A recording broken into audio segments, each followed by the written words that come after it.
Hello and welcome to Bob Talk on Bob's Radio. My name is Rio Raymond, and this time we bring in something special that a lot of corporate entities try to work during this month. But we thought, we want to take a different route to this, not just celebrate, but discuss this very sensitive idea about the LGBTQ and homosexuality.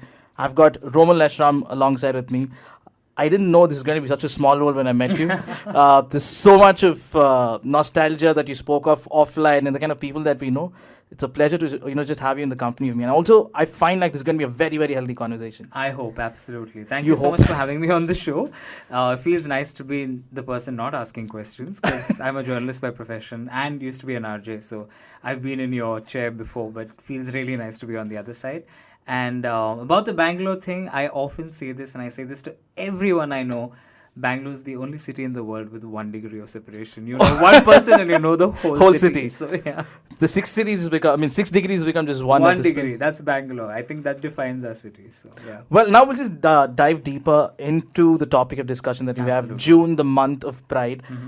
What is this whole month of Pride? What is it about? It could have just been a day like Mother's Day, Father's Day, but why an entire month? Okay, first of all, let me tell you what a big washout this whole thing is. The idea of Pride Month. I think every day, every year, all throughout the year should be celebrating Pride. But as a Bangalore person who's part of the queer community out and proud, I think for a very long time we tried to keep away June as being Pride Month because we celebrate Pride in Bangalore in the month of November. We have the Bangalore Pride March in November, and so usually that's Pride Month for us. And I think when the movement started way back in, say, 2000, 2007, 2008, at least it came up into the limelight. At that time, there was no Pride Month in June. I mean, it used to happen in the US and all of that, but Indian corporates had not yet adapted to it or even assimilated it. So at that time, November was still Pride Month. Surprisingly, though, the first time we did Pride in Bangalore, it was in July. Right. And then we moved from July to, because of the rains, because the rain was just so terrible. And we said November is a much clearer month. It's much better climate. With the increasing heat in Bangalore, we needed the winter, all of those kind of things. But then as more corporates started moving into Bangalore, and I think more global standing corporates moved into Bangalore that had a very strong HR policy on what they felt about D&I practices, on what they felt about the LGBTQ community, there was this pressure that they were putting on themselves to therefore celebrate this World Month, which was June. So initially it wasn't really a world celebration, but I think over the last decade and a half, it's become a world celebration. There are still big pockets all across the world that don't celebrate June as Pride Month, but Bangalore, a lot of us do choose to do it in June, simply because it becomes then a world movement and you kind of feel like one big family. And most corporates across the world, most big businesses across the world try and observe June as Pride Month. You very rightly pointed out saying, why can't it just be a day and why not a whole month? Well, because the community is so big. The queer community is not just about being gay. Of course, we are the most visibly obvious people globally in terms of representation. But if you talk about the LGBTQIA and the letters can keep just, we can just keep adding them into them. We've got a whole bunch of communities that come together, choose to be under one umbrella, and we also sometimes identify ourselves as queer, though queer itself can be an identity in itself. And the idea is just to show solidarity, to just be together and to remind people that, hey, there's a bunch of people who are slightly different from the majority in this world, and they deserve their space. So that's the idea behind Pride Month. There is also another thought that I'd like to add on to this is... there were a lot of minority communities. I'm not going to say based on the identity because of sexuality of sorts, but more in terms of religious beliefs and stuff. So the idea that they had was, they need to have people in big places educate themselves and eventually be looked at or be heard about. So somewhere to an extent, it is true to the LGBTQ as well because of the kind of ridiculization that happened back in the day. Absolutely. And today to see where they are, and most of the people are really well-read, impeccable grammar, English and knowledge as well. But also that has contributed to the extensive number of alphabets added to the LGBTQ, which we will discuss about. Absolutely. But let's ask Romal, you come from a time when we were breaking certain norms, like for you to even come out of the closet at that particular time. I don't want to say come out of the closet because it's used over and over. True. Too many times. But it's a very good idiom. I think it defines it perfectly. So I wouldn't know how else to say it. So, but for you to come out and accept and tell the society that you are this, where did it start from and how was it for you back then? So I was born in Manipur in the year 1986, and then I grew up largely in a town called Kotagiri next to Ooty in Tamil Nadu. And I had the fortune of growing up in a very, very, I wouldn't say liberal, like political liberal, but just the school was very liberal per se. They didn't stand on a liberal side. They weren't necessarily progressive or anything like that. But it just was a school that was very open to conversations and all kinds of things like that. So, like for example, way before I came into cities like Bangalore or Chennai, I knew about trans people and I knew that there was nothing wrong with them. Like as a school, we didn't really look at people who were different as problematic, and I'm very, very thankful for that. Now, my school was run largely by the CSI Church, and even though it was a big public school, so we had a lot of church elements. Every Sunday was a lot of worship and a lot of that. And for anyone who's growing up in South India, especially within like let's say extremely religious families, what you get to often see is a lot of religious speakers who take things a little too far. Yeah. So when I was growing up, I remember I had one pastor, I must have been 5 or 6, who for some weird reason on a Sunday service decided to talk about queer people. And of course used the word gay and homosexual like it was the biggest sin on earth. And he said something that stuck with me, which petrified me for most of my life. So he basically said that the God will forgive you for murdering someone, but God will not forgive you for being gay. And of course, this was not based in scripture, this was his own bias, whatever, but this is a pastor telling you that. You're a young kid, you're extremely impressionable, and so you assume he's telling you the truth. So I grew up always thinking that gay people were literally the worst Like the thing Satans to of the world. Yeah, worse than Satan. Like there were times where I'd be like, floods happen because of them, volcanoes happen because of them, drought is happening because of them, because that's the bullshit that was put into my Yeah. ears, right? Now, God is ironic, and I think the biggest joke that could happen to me is that I turned out to be gay. So when I was around like 13 or 14, I remember having my first homosexual experience with a very close friend of mine. And of course, at that time, we just thought we were horny. We didn't think it would be an identity for me. When I was in my eighth, my father kind of decided, I'm partly Tamil, partly Malayali, and partly Manipuri. So my dad decided that I was too South Indian and then wanted me to move to the Northeast to become more Manipuri. And there was a huge upheaval in my life. And I was in Manipur with a whole bunch of new people. And I think for the first time, I was out of a public school system. Life was not so filled up with, a schedule and all of that. So I had time to figure out who I was. And then that was the first time I realized that there was something about me. There were telltale signs throughout. Like I remember, everyone laughs when I tell them about this. When I was in 7th or something, one of my classmates, and I use the word very, very particularly, stole a kiss of mine. When I was a girl stole a kiss of mine. I remember bursting out crying because I didn't know what was wrong. I didn't know why I felt so offended by the fact that this girl kissed me, but I felt very, very wronged. And as a fifth standard kid, you don't know, you don't have the words for it, right? You don't know why you feel so weird, but I couldn't stop crying. Like I just cried and cried and cried. And but like, she's the prettiest girl in class and she kissed you. What the hell is wrong with you? Huh. And I was just like, no, she didn't have the right to. And I felt very wronged by that. And there have been multiple situations like that where I knew that there was something about me that was different, but I couldn't put my finger on it. So when I was in Manipur all alone and I had time to figure out who I was, that's the first time I realized that I might be gay. And of course, I hated myself to the point of... Because you had all these thoughts filled in by these I pastors. really wished I wouldn't wake up. Like there were nights where I went to sleep and I'd be like, God, don't let me wake up. I'm an absolute abomination and I don't want to deal with who I am. I'm the worst thing. I don't know why you created me like this. Just like kill me in my sleep, because I don't have the guts to kill myself either. I'm not that courageous. Of course, suicide came to my head multiple times and I couldn't talk about this to anyone. My parents are both devout Christians. I have 3 elder brothers. We've never spoken about things related to sexuality. How the hell do you bring up a topic like I'm gay? So I never spoke about it. But then I think the loneliness is what was my redemption, because I had nowhere to turn to. And I was born in a Christian family. So for the first time, my childhood upbringing really helped me. And I said, okay, I've always prayed to you. I've always been a very good Christian. If you really think that this is who I was meant to be, as in if you created me like this, then tomorrow when I wake up, I shouldn't hate myself. And I should be someone who's super proud of I am. And whatever is thrown against me, I should be able to deal with it. And if I'm wrong, then tomorrow when I wake up, I should not be interested in men. I should be interested in women. And I'm leaving it on you. And I remember crying myself to sleep one night saying this. And I know people think miracles are stupid and religion is a farce and all kinds of things, but I'm a very spiritual person. And I woke up the next morning a completely changed person. I woke up believing in myself 100%. And I was just like, I can take on anything. My parents kick me out of the house, okay. People hate me, okay. People don't want to see my face, okay. They want to kill me, okay. But this is who I was meant to be. And I'm not kidding. That one night was my change. And I woke up saying, this is who I am. This is who I have to be. This is what I was meant to be.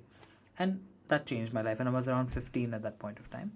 And there's been no turning back since. So ever since then, because I had that crazy conviction behind me that this is who I was meant to be, my life hasn't been very tough. Of course, I've lost a lot of friends along the way. People who are not gay or not queer or not part of the LGBTQ community. I can't even begin to explain how tough it is to live every single day. Like, imagine walking down a road, everyone recognizes you, and 80% of that population want you dead for no reason. They just hate you for no reason. They've never spoken to you. They don't know whether you're a good person, a bad person. You're not being judged on the fact that you have these qualities, those qualities. You're Perceptions. nothing. Just because you identify as gay, you deserve to die. You deserve my hatred. It's not an easy life to live. A lot of people will bracket me in the same thing as pedophiles. They will bracket me in the same thing as rapist. They will bracket me in the same thing as the worst possible people on planet Earth. And I have to be okay with that. And it's a very, very, very tough thing to live through every single day. But the freedom that you get when you identify yourself as who you are, and this is not just for queer people, not for a gay man, it can be for anyone. When you have that freedom of being true to who you are, it is liberating and everything seems worth it. So I would like to summate my whole coming out into just that it was tough. It was very tough to come out, and coming out is a constant process. I've had to come out to some best friends, my parents, for over 10 years. Constantly remind them that, yes, I was gay yesterday, I'm gay today, I'm gay tomorrow. It's not changing. This is a decision I'm going to stick by for life. And so it's not an easy thing. A lot of people think coming out is a one-day process. It's not. You come out to the same people over and over and over and over again. And it took you time to come out for yourself. Yes. So it also takes time. Myself, and for the others who have a certain expectation of you, it takes time for them to break that norm. Absolutely. And be aligned with your thoughts too. And it's also a journey. Like, for example, when you start, you're vulnerable. You're very scared about what people think. Then you become fierce. You become an activist. You're like, I hate everyone who hates me, right? And then you go to the other side and you're like, no, I'd like to understand why you hate me. And I'd like to work with you and journey through that hate so that it can become love. So it's a stage. And right now I'm at that third stage where today if I meet a homophobe, I don't want him dead. If I meet a homophobe, I don't want to shout and insult them to the point of where they feel, vulnerable or they feel attacked. I'd rather want to sit them down over a cup of chai and be like, why? And many times when I talk to homophobic people, there is a valid reason. Like, as a gay man, I'm fully aware of the fact that so many kids in India today have been abused at some point of time. And there's a high chance you were abused by someone of the same gender. You have every right, therefore, to be homophobic. But then I, as a homosexual man, need to sit with you and explain to you why that abuser is not me. And why that needs to be a different thing and this needs to be a different thing. And why just because that person raped you or abused you, you can't hate the rest of the population. So today I'm at that point where I want to understand the other. Like, perfectly put. One, of course, is ask and you shall receive. Spiritual person, I'll tell you that, of course, happens. Right. And the other is, when you start differentiating between perceptions and perspectives, you see life a little more better. Absolutely. And I'm really happy that, that transitions happen for you I as think well. Everyone has to go through that journey. It takes time for different people. I'm happy I'm here, though.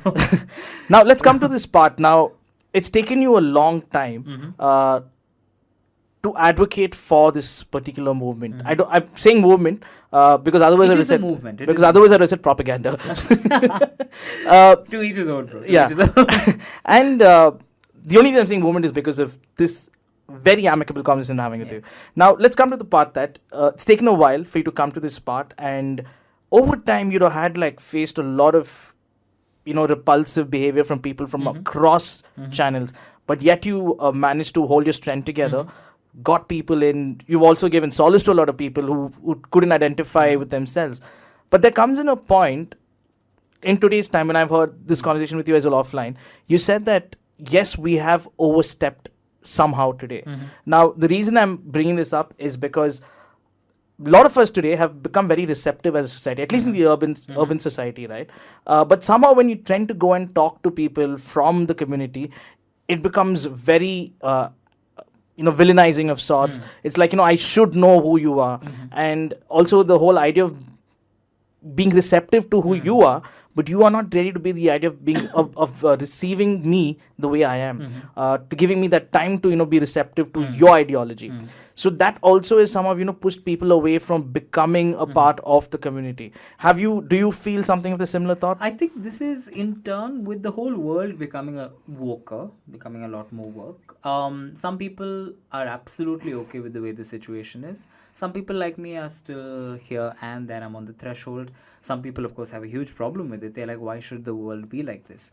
I feel like as we entered into the 2020s, the world did take a huge change, the way we looked at it. I mean, we are the era that brought in Trump as a prime minister, I mean, a president of whatever, and we have now Modi in India. So it's like right wing has taken over everywhere. And I'm not saying it's a bad thing. I'm calling them just right wing and left wing. I'm not saying this is better, that is worse.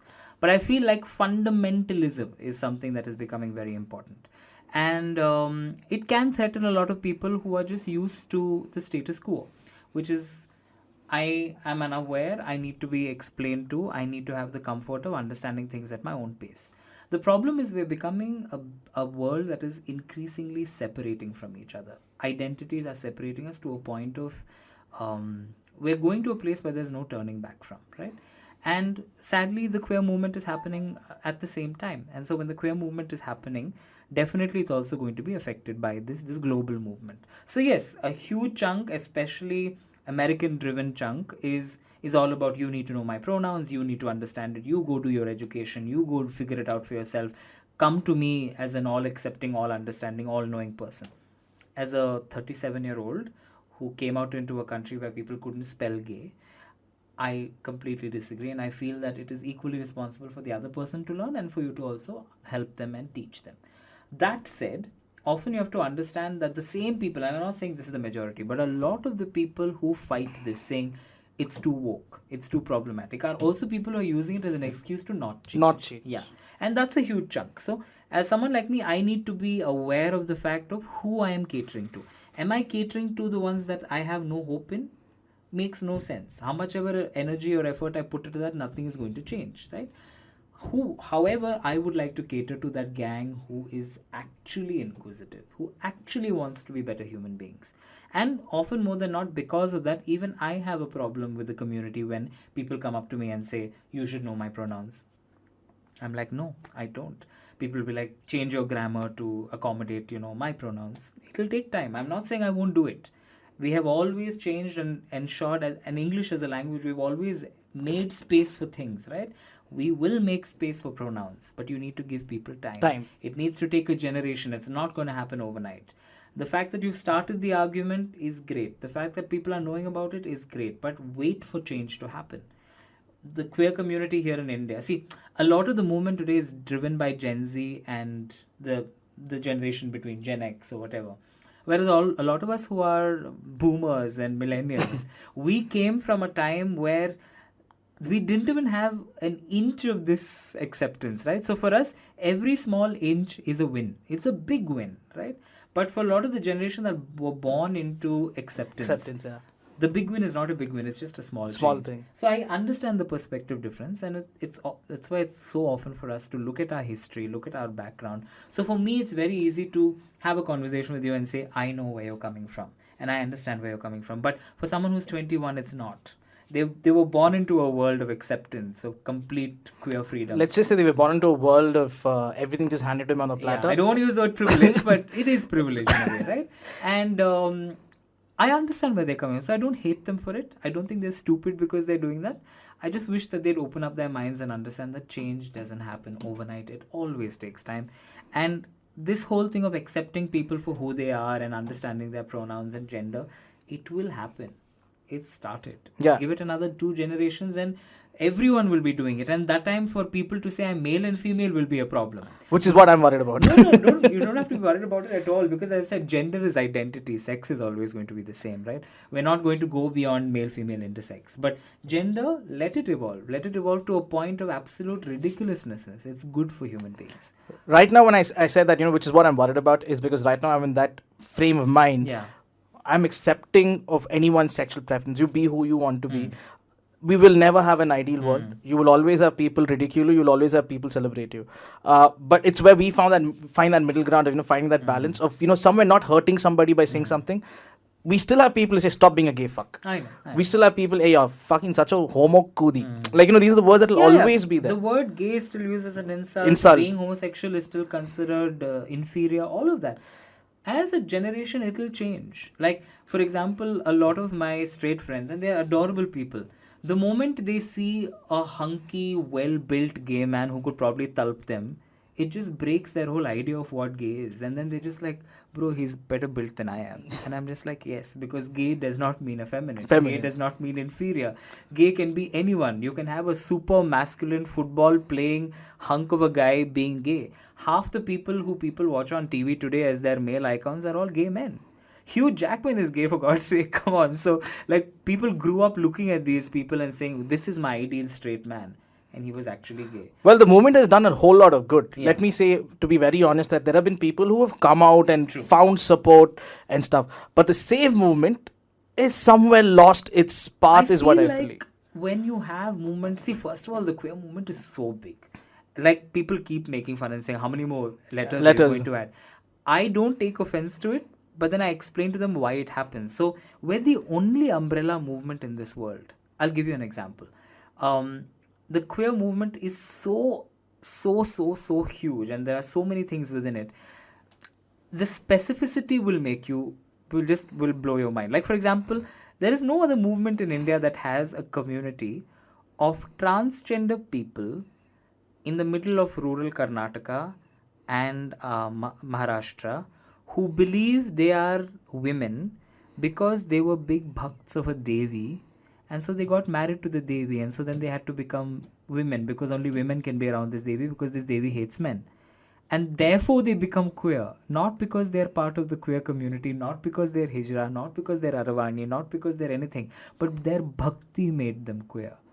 Where else in a world will you find a community like that? And in that same community, I have a space. Christian practicing, English speaking, middle of Bangalore, super urban.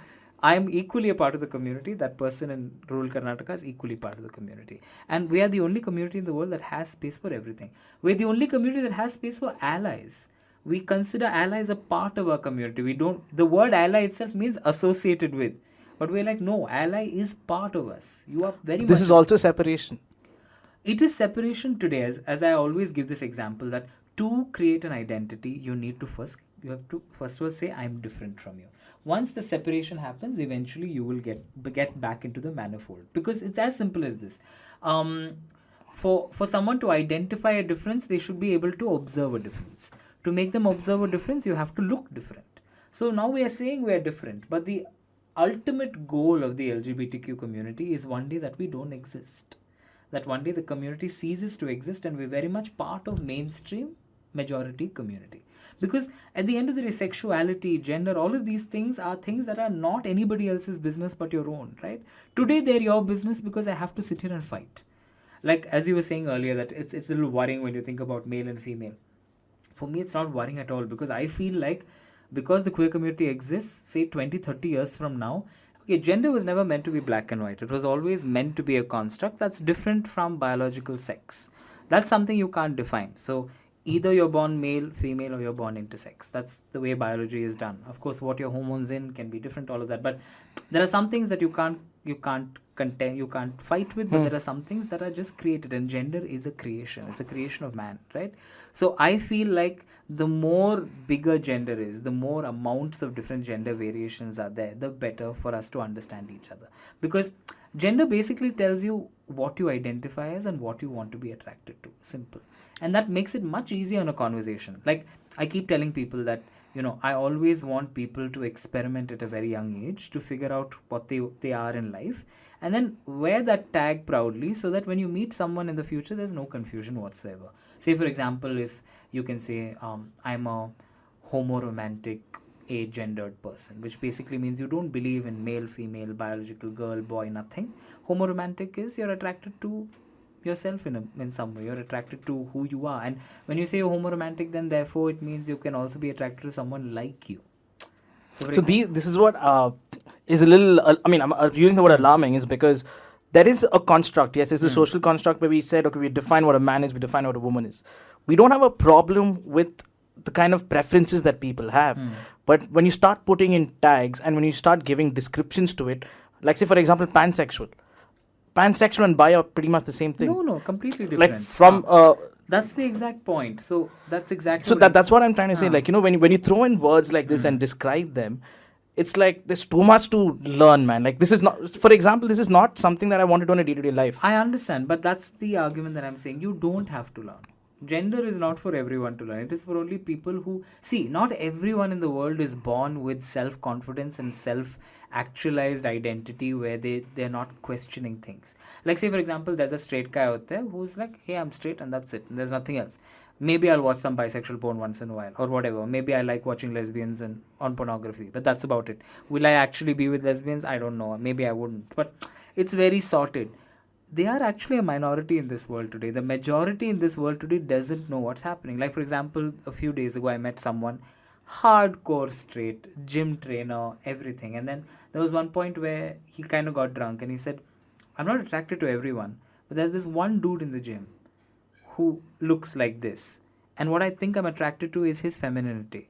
He looks like a chick, but he's built like a guy, and I find that very, very attractive. What the hell am I? Am I gay?" Only because I have gender and tags to explain to him what he probably could be, I'm able to give him an answer. So use it when it helps you. I'm not saying everyone has to ascribe to gender. Sometimes these tags help. It helps you understand who you are. So use it as long It as puts you rather, I feel like it just puts you under an umbrella. Like, for example, if I, as a guy, like the same example that you gave, if I, as a guy, I like a woman who's well built, okay, to a lot of people, you'll say, okay, she's more masculine, she's more manly than me and stuff and not. But it's still a woman. Maybe she looks more manly than me, like the world prescribes it to be. But I'm still straight in terms like the LGBTQ umbrella. I'm cisgender. So now gender will not even come into that place because she's still a woman, she's still a cis woman. It doesn't matter how she's built. That's a type. What would be a difference is, let's say for example, tomorrow you're on the road and you find a trans woman who is exactly your type. You are fully attracted to this person. You don't know that this person was once a man. And then you discover this person is a man, but your feelings have not gone anywhere. Then what do you do with yourself? You've believed to be yourself to be a cisgender all your life, right? Now you're attracted to a trans woman. That is where gender comes in, where sexuality comes in, and I can sit with you and be like, "Macha, you were attracted to this person as a woman. What does that mean? You are still a cis man. What did you get attracted to? The womanly side of her, correct? Right. You're not attracted to her previous male existence. avatar. But who will give you this clarity? Someone who understands gender, someone who can break it down for you. So sometimes tags are required by people who are confused. I, for example, if I didn't have the tag of gay, and for me gay is a very political tag. If I didn't have that tag, I would have made the biggest mistakes in my life. Like I always give this example. If I take a Kinsey scale test, which is, it puts you on a spectrum of sexuality, I am actually a bisexual man who is more attracted to more attracted to men than women. Okay, I'm closer to men and far away from women. So there have been times in the past, I've actually dated a woman at one point of time. There have been times in my life where I've been attracted to women, sexually attracted to women, aroused by a woman.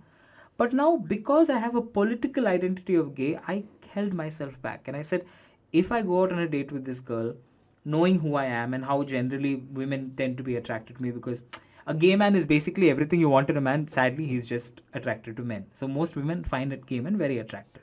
So if I go out for a date, there was a high chance that this girl will actually fall for me. But is that the ethical thing for me to do? No.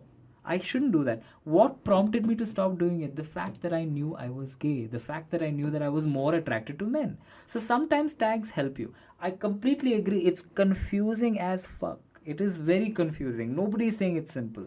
But not everyone in the world is as sorted out as you are. Right? And like, not everyone's as educated in the urban society. Not everyone sat back and said, "Hey, do I like this woman because she's got muscles, or do I want to put on muscles?" Like, even these are conversations. Are you attracted? Do you want, like, say for example, most straight boys when they're growing up, they're attracted to sportsmen, right? A lot of these kids who are super attracted to sportsmen, when they grow up, they are actually gay. Okay. But everyone else is not. Now, let's say you were looking at a really hot footballer. Your friend was looking at a really hot footballer. You are looking at the same poster. He is looking at the same poster. What are you seeing? You're seeing a great footballer and you're like, I want to be that footballer. This guy, because he's not sure about it, he's like, I want to get fucked by that guy. He grows up and realizes he's gay. You grow up and realize you're straight. But you had time to figure it out. He's been hiding his identity throughout. The only time he starts dealing with his identity is when he's 18 plus. Correct. You figure out you want to be a footballer at 6. Correct. Correct. Yours is straight. Yours is very clear. So you don't need tags. So that's also clear.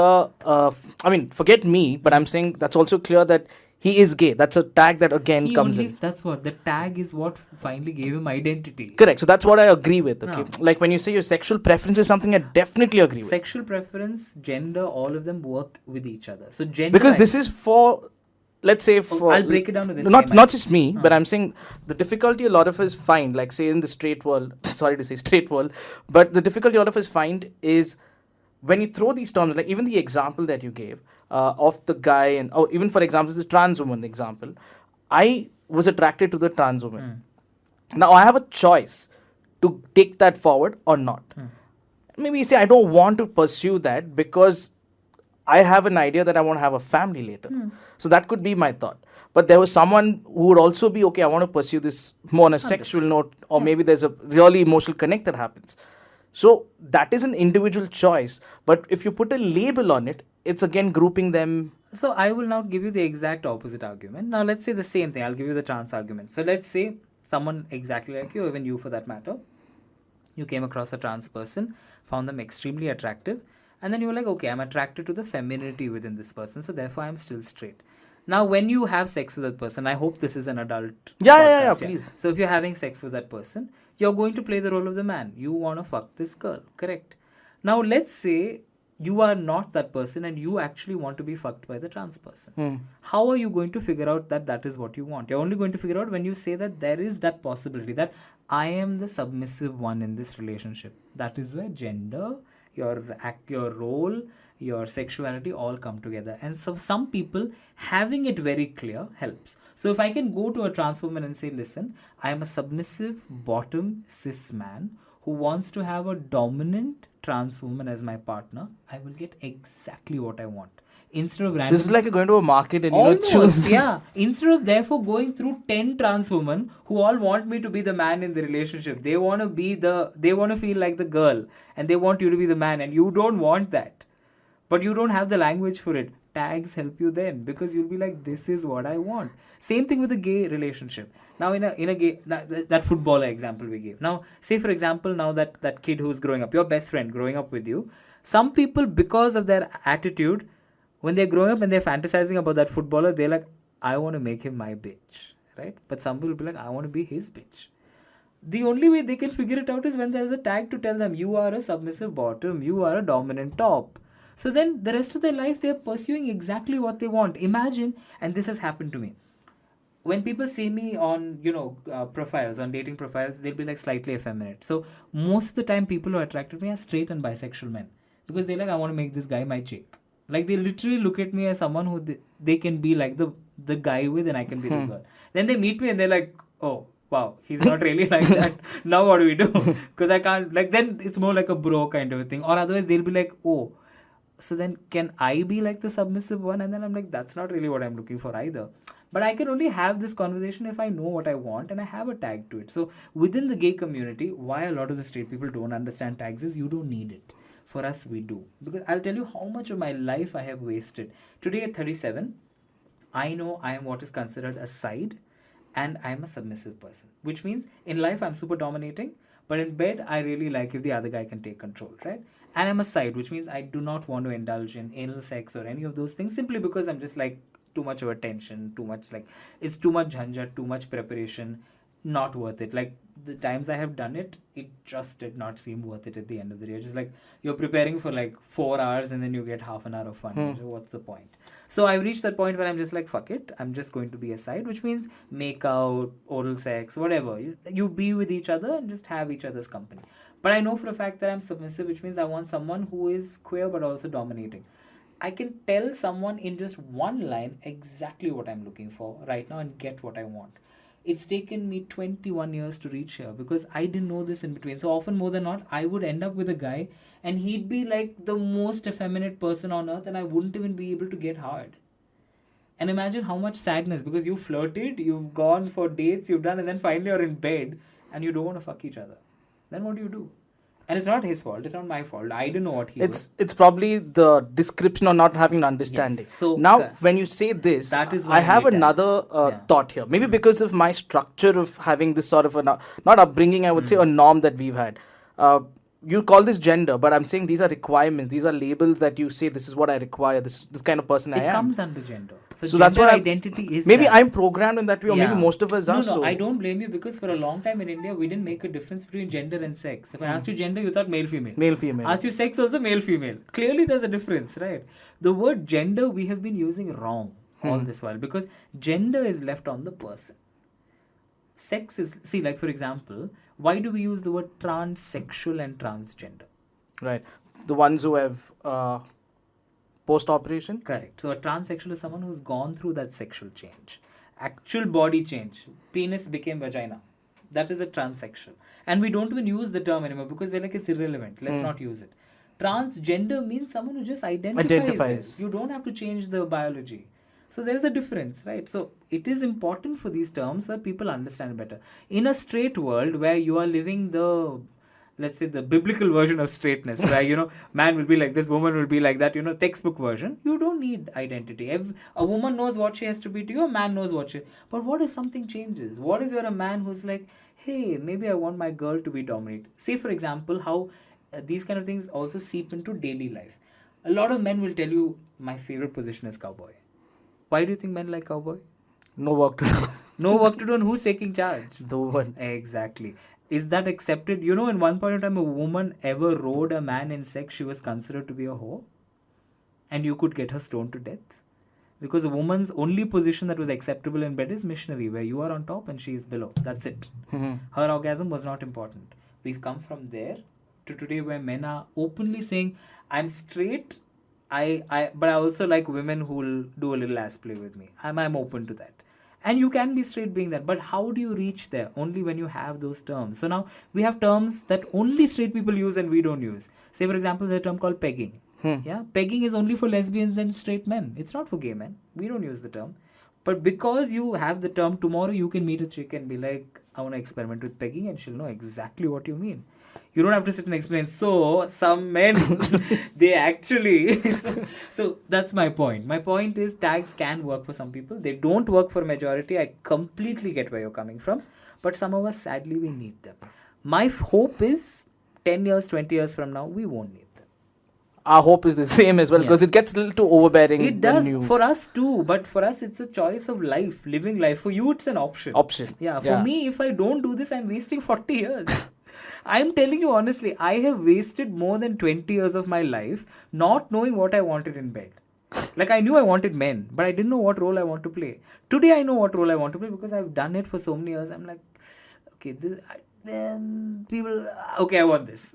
I've reached that point, right? But it took a long time. Now, this is something that's going to be an ever-growing debate in terms of the gender and stuff. Yeah. But diving into something more intricate in detail is something about, you know, the kind of challenges that people go through. I know there's a lot of angst that people come through, especially the ones from our generation that had to break the norms, open the doors by ourselves, and make the way for the current generation. I still call them privilege. I know you don't want to, but I'll call them privilege. I'm just being woke. Honestly, I mean, I think they're privileged. It's okay. Okay. Because I believe there's a lot of empathy in every human. And when we hear stories and about the lives of the transgenders on the streets, we know we want to be empathetic and you try and do something in our way, at least not to hurt them. You know, honestly speaking, if I ever come across a human being, I don't care what their sexuality or what their gender is. And if they tell me that they have a problem with transgender people, I judge them. I'm like, you are worse than a human being. Especially in a state like Karnataka. Till around 5 years ago in Karnataka, we had a law which was called the Rowdy Act, okay, which basically put transgender women into a group of criminal communities. When criminal community comes from the Nizami law, which is the Nizams had that law the last time. For some weird reason, Karnataka borrowed that law. It made no sense. The law basically says there are certain criminal communities in the country. Like there used to be a Thug community, then there's the Kallar community, all of these. These communities in 2020, the police had the right, if let's say, now you're in Ijipura, if let's say your TV goes missing, if the police don't have any leads, they can just go and pick up anyone from the Kallar community, beat the shit out of them and get a confession. It was legally permissible. Till 2020, the police could do that with transgender women. Any bloody thing that happened, if they didn't find someone to blame it on, they would go into the transgender communities, pull them out, rape them, beat them, do all kinds of atrocities, sometimes just for the fun of it, and they didn't have to answer anyone. Law was on their side. That's where our trans women come from. And believe, these women who've been treated like shit, who've been literally at the mercy of these horrible structures, they are the ones who led our movement. Today, I'm a gay man standing here proudly because a trans woman led my movement. The biggest names in this city, or Akai Padmashali, or all of them, they were at the forefront of the movement. When I was still figuring out, am I gay, am I into men, and all of them, they were there walking there saying, come with your lathi and beat me, I don't give a fuck. These women led our movement. And today, for us to say, oh, I am upset because they're on the road begging me, I'm like, fuck you, bro, I don't care. There's a reason why they're I'm like, I don't care. Have you given them a job? You're saying they're doing sex work. Who is using them for sex work? You. Who's not letting them come out of sex work? You. Who's not giving them education? You. Who's not giving them jobs? You. And then you have a problem with them. So with transgender, I find it impossible to understand. I have no empathy for people who are transphobic. With homophobic, biphobic and all, I'm like, okay, I can logic, I can sit with you, I can debate. With trans people, I'm like, I wish you were dead. If you hate a trans person, you deserve to die. Like, it's very clear. I've seen stuff that happens in the night. And in fact, there was once when I was working for another media brand, I had to go interview some people World AIDS Day. I thought I will get some, sex workers on MG Road, but everybody who I met were just transgender people. And that was when, I started feeling a lot more, empathetic to people. I mean, of course, they come beggars on the signals because they don't have a choice. And believe me, nobody wants to do that sex work. Like, people are like, oh, bro, they get so much fun. They have fun with men all night. That's what they want. I'm like, if you use your brains and you go there and you see the price difference, you will realize you also won't do it. Like, so today, 2024, the rate. A normal African girl out there, if she's going to give you a blowjob, will charge you between 2,500 to 5,000 bucks a blowjob. A northeastern girl, it will be between 500 to say 2,500, depends on the mood of the person. A trans person till date is paid 50 rupees for a blowjob. A chai is more bloody expensive. Do you really think they're going to be out there giving people blowjobs for 50 bucks? That 50 bucks matters. It's the only earning they get. So don't you dare judge them. Like, it gets very annoying when I'm like, go see the reality, then you talk. That's why it irks me, when people, the activism, not talking about you, but a lot of the activists, when they talk so loudly and are vocal about things, I'm like, you come from a certain place, but have you... I really have massive respect and stuff for these transgenders because that's the community that needs the kind of development and the kind of movements that need to be working on. Not you, because I still believe what this entire privileged people are doing is more just sexual preference. I agree with you and disagree with you. I think everyone needs rights, and so I will always fight for rights irrespective of who it is. Even if you need rights someday, I will fight. Like, for example, a lot of straight people don't know this, but you get to have anal sex with your partners, you get to have oral sex with your partners, you get to go down on your partners because I fought for you. You don't know that because 377 was against all of these things. It wasn't, everyone thinks 377 gave me freedom, but it gave you freedom too because the law was against all forms of sex that did not involve vagina and penis. Because the law looked at only penis going into vagina as sex. So even if penis went into ass, it was sex. Even if penis went into mouth, it was sex. Anything else was sex. So today, people will not be able to put a case against you because a bunch of gay people that you hate went and fought for your rights. So this is for the ones who hate the gay people. Yeah, I'm just saying. I'm against... It's not about the people that I'm against. No, I'm using this to tell people because a lot of people don't get that, right? They're just like, oh, you want to have sex, so you do this. So what I'm saying is, I agree with you. Even today, like a lot of people are saying, what next? I'm like, take a break, bro. We don't need to fight for marriage right now. We can fight for it over the next 10 years. Let's get the rights for the trans people because in paper, they have the rights. In reality, zilch. Chumma, it's there in paper. Law is there. Nothing is happening in reality. That's where the focus is. That also similar in the case of there was, I think 1% of, reservation made for transgender people for work, for employment. It's still there. But is that in action? Nobody's enforcing it. And unless we start forcing people to enforce it, it won't. Because see, now let's say it's a job. Can I just apologize on something? Because when the last time I did this interview, an interview with someone, and there was someone who said the government needs to do something. And I don't think the government has done something, and they've made a 1% reservation for transgender people. You're right. But when that person said, "But are they working?" I said, "No, I think it's based on the choice of the people." No, no, no, no. A lot of people have tried accessing My it. apologies. No problem. A lot of people have accessed it but have not got it. Like, for example, forget about all the government, reservations that have been made for the across different states. It's not like a central thing. It's according to states. And the south is far ahead of the north here. Right. Tamil Nadu, Karnataka, Kerala are amazing governments in terms of the way they are supporting the trans community, even the queer community. So much so, Kerala government actually stepped up recently and said, should we create a queer cell? Because we're doing so much for trans people, do you want a queer cell? And government taking up such an initiative is hats off to them. Yeah. So I love our governments. We're doing amazing work. But the problem is enforcing. Because see, the problem with government things, it's not enforced by one person. No, It's a bill that needs to be passed. No, all of that is passed. It's not like everything goes through the chief minister. Right. It's multiple bureaucracies, multiple leaders. If one of those people in that weird system is homophobic or transphobic, it gets stuck.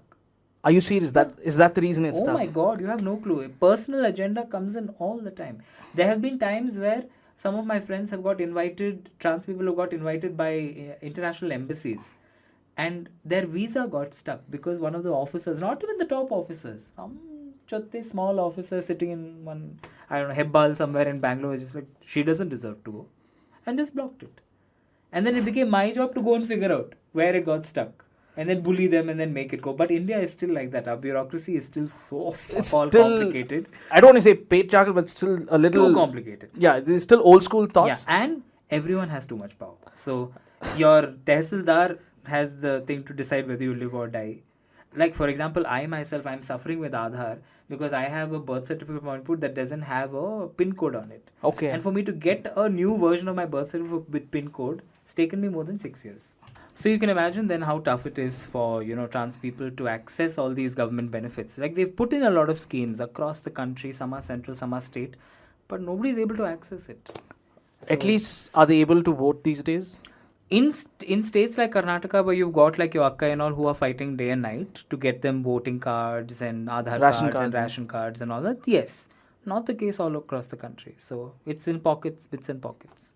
Now, you also worked, since you brought up this particular topic, you worked in Chennai, you also had a stint in Bombay, Yes. and in Bangalore. When you compare the three cities, I know I'm asking this very cynical way because I like Bangalore. Absolutely. What is the kind of approach to the community in these three places? Okay, so Bangalore basically is in many ways, and again because I'm biased because I'm a Bangalorean, Bangalore has the best gay community in the country. I would say even in South Asia, it's one of the most vivid gay communities. It's across economies. It's not only upper rich middle class kids. It's you could go into an Amrutahalli in the outskirts of Bangalore and there'll be gay people there. So it's a very cool community in terms of gay. Lesbians across the country are not as represented. They're there, but I think Bombay has more representation of lesbian women. Bangalore has a huge population, but a lot of them are not coming out and meeting in public as they used to be. And also, why should they? As I said, it's 2024. It's their choice. Yeah, nobody needs to live their life on their sleeves. Right? But in terms of the society's approach to the... Yeah, Bangalore has always been very supportive towards the LGB. Not necessarily towards the T, becoming more towards the T. Chennai rocks it when it comes to trans people. My God, the government in Chennai, the people in Tamil Nadu, there is a different level of appreciation and acceptance for trans people in Tamil culture and Tamil Nadu. Also represented in Chennai. Way before people were talking about trans rights and all of that, Tamil Nadu had its first trans lawyer, trans doctor, trans police inspector. They've done everything. They've the first trans Padma Shri in India is from Chennai. The first Padma Shri, Nartaki, Nataraj was a dancer. So that society has, I think it's there in Tamil culture, this acceptance of Tirunangais and Tirunambis, which is trans men and trans women.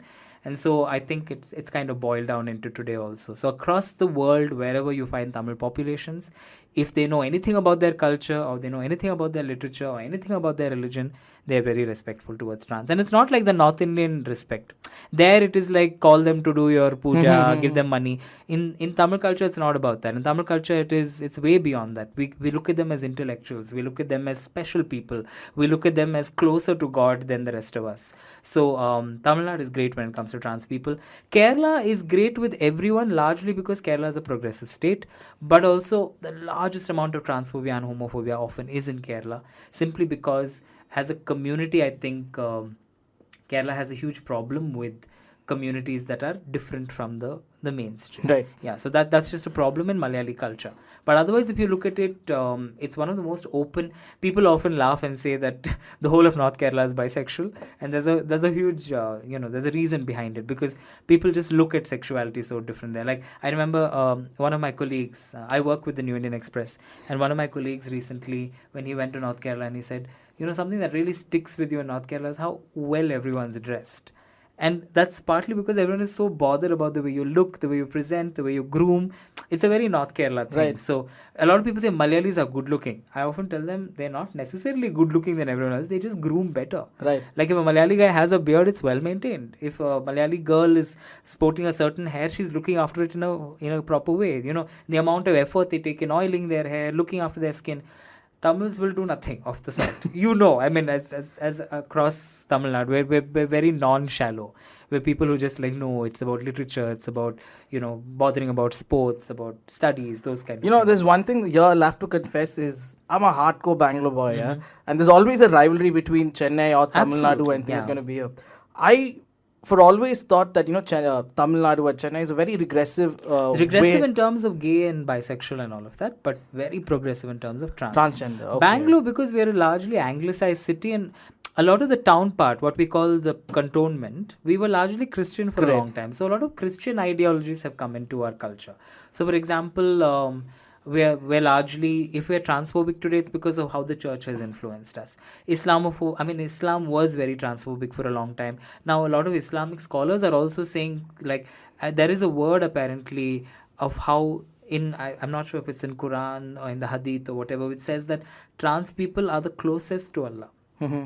Because again, trans people, and now also within Christianity, there's a lot of movements that are accepting trans. I don't know if any of our listeners are trans, but the first convert to Christianity was a trans person. It's something that we don't know. It's in the Bible. Because who is the first person who accepted the gospel of Christ? It's a Ethiopian eunuch. Okay. And what is a eunuch but a transgender?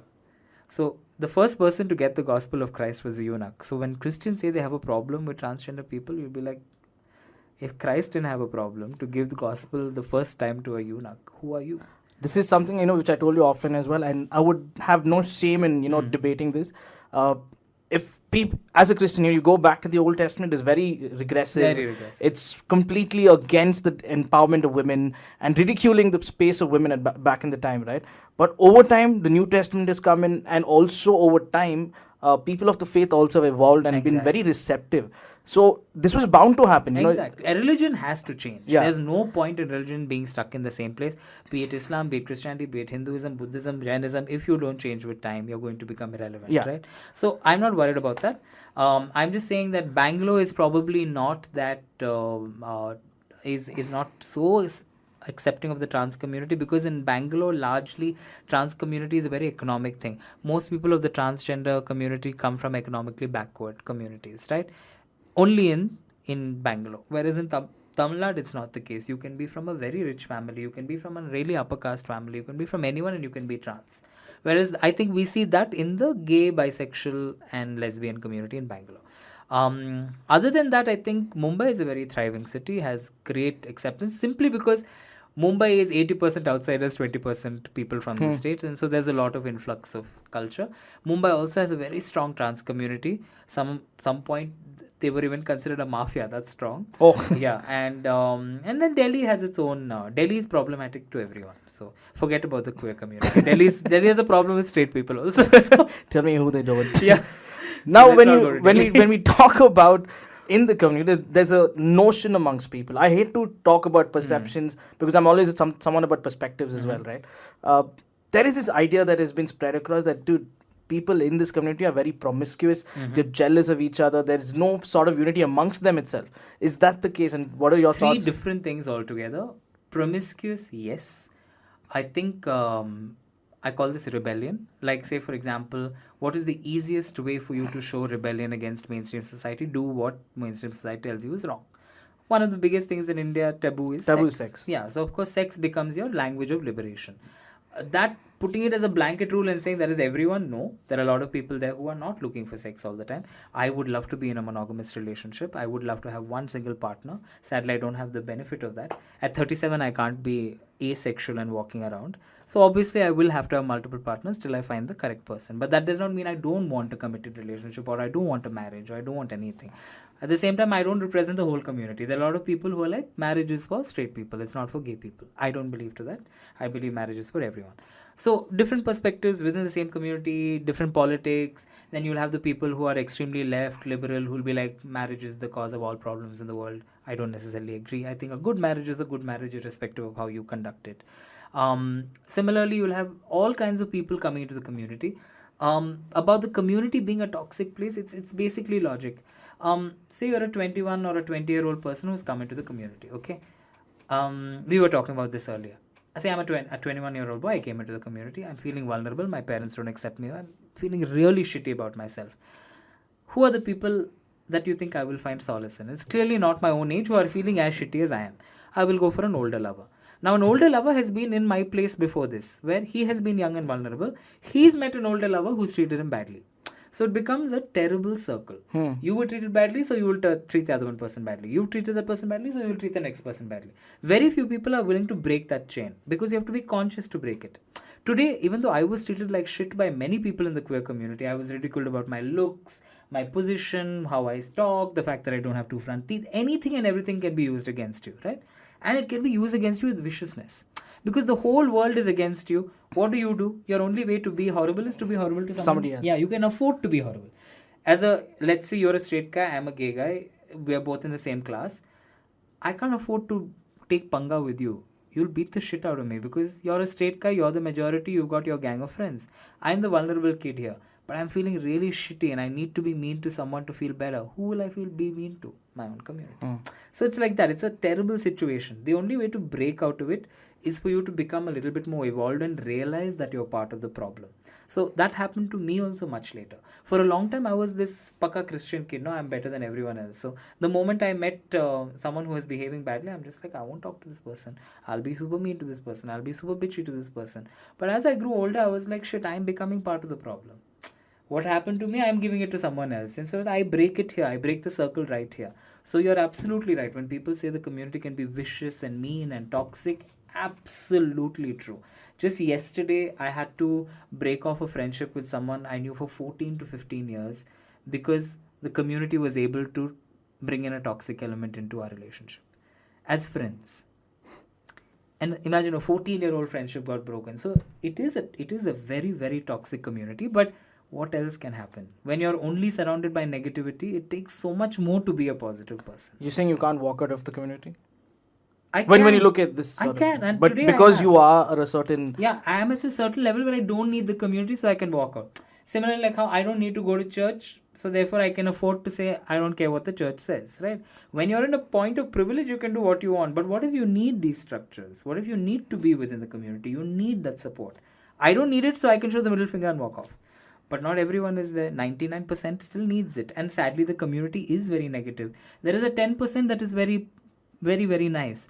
But even that 10% gets corrupt because when you're constantly fed with negativity, at some point you will give in. it just thrives in you. Yeah, I am benefited that my straight circle is very positive. Every time I need positivity, I go back to my straight friends who know completely what is happening in the community. So they're just like, be patient, macha. Chill, it will get better. So for my positivity, I'm going back and I have my shoulders. I have my structure to go back to. Not everyone can afford that. So then what happens? It becomes a warped cycle of negativity. So yes, it's pretty much like a chain reaction. yeah. So yes, it is very toxic. Yes, I want it to end. Yes, I hope we are not like that. But what? It's completely goes away from the concept of love is love, doesn't it? Yeah. So which is why for a long time, when we had the movement to guide us, and which is why we need the movement. See, for a long time, we were all forced to work together because there was a law to break. We were forced to work together because we had to fight for our rights. And in that spirit of fighting, we kept aside our differences and came together. Today, we have achieved everything. There's very little to hold us together. Ever since the law changed and we were now accepted as legal citizens in this country that can't be put into jail just for showing expressions of love, I myself have stopped doing many things. I don't go to half the prides. I don't go to meetings. I don't go to anything because it's become normal now. So why do I need it? So it's a very sad situation. But those structures are what kept us good. They are what kept us nice. They are what reminded us on a daily basis that we have to be a community bigger than everyone else. We have to be loving. We have to have space. Today in 2024, we don't have that. The young kids who are coming into the community today are met with the worst possible community. Shallowism, negativity, cruelty, abuse, everything is there.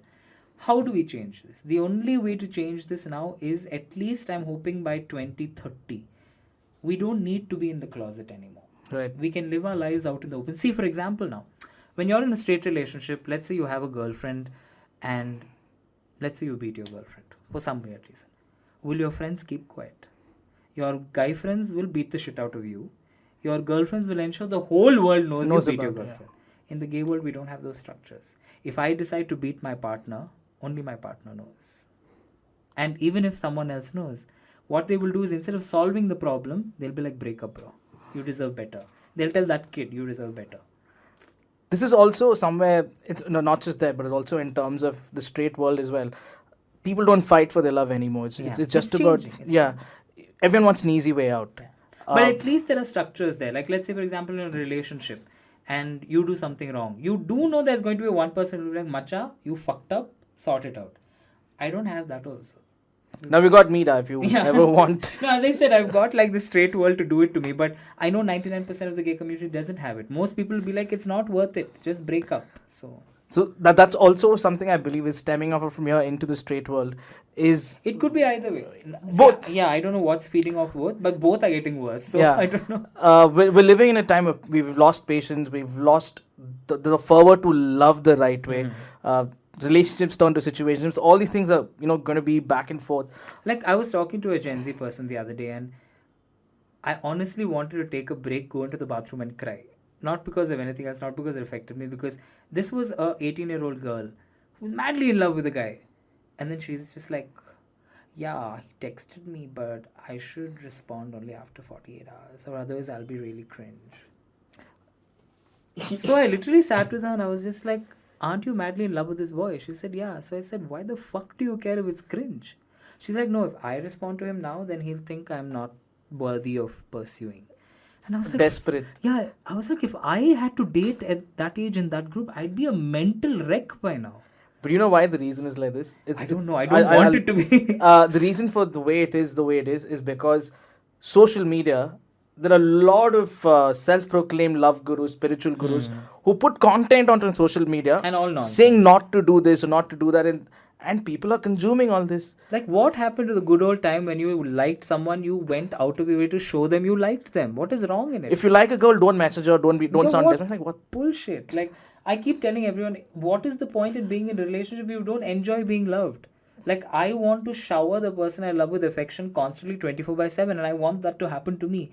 That is the joy of a relationship, not this who's going to play what power game, who's going to text first, what is happening? Like people have just boosted their egos watching content like this, I feel, because it was never the case back then. Okay, you would have probably not texted them or probably not written to them or responded to them because there's a little bit of a play involved in it, because you wanted that person to probably say. Yeah, but now it's power play and it's terrible.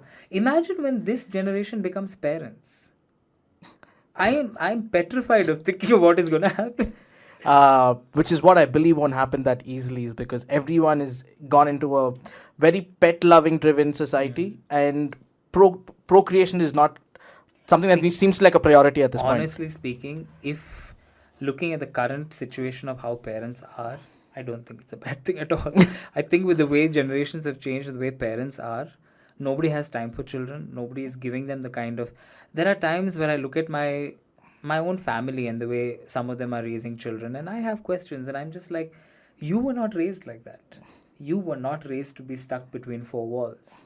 Why the hell are you doing that to your child? Yeah. As a child, our parents sent us out, threw us out of the house, go and play. Like, we were told to do that.